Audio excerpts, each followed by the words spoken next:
Part of my research investigates the effects of credence attributes on consumers' preferences and choice decision-making.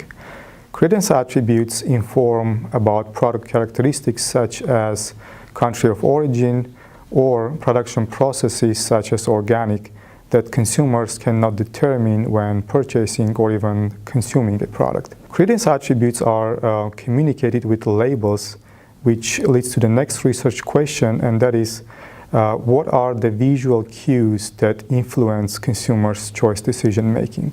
To sum, we would like to understand, one, if consumers are willing to pay price premiums for certain credence attributes, and two, if there are visual cues that the consumers value most and how to utilize them to make the products more appealing for consumers. To test hypotheses and provide answers for some of the research questions, we combine conventional self-reported data with innovative data generation methods such as eye tracking.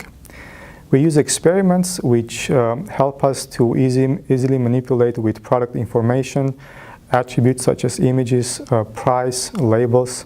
Finally, we use eye tracking equipment to capture consumers' visual attention to some of the stimuli.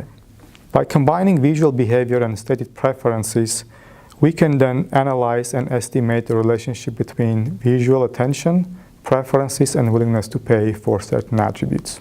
Our choice scenarios involve information such as fresh from Florida labels, which means the product was grown in Florida. We provide some explanation prior to the experiment so the subjects know what we refer to by those attributes.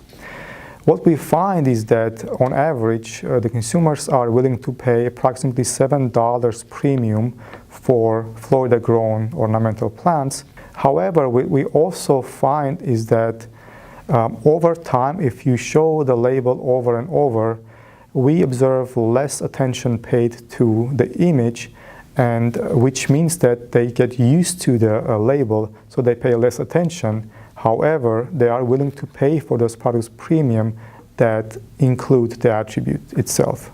The green industry spends considerable financial resources to grow and market plants that are highly valued by consumers. Our research provides practical information about consumers' preferences and willingness to pay, which is directly linked with demand and producer revenue.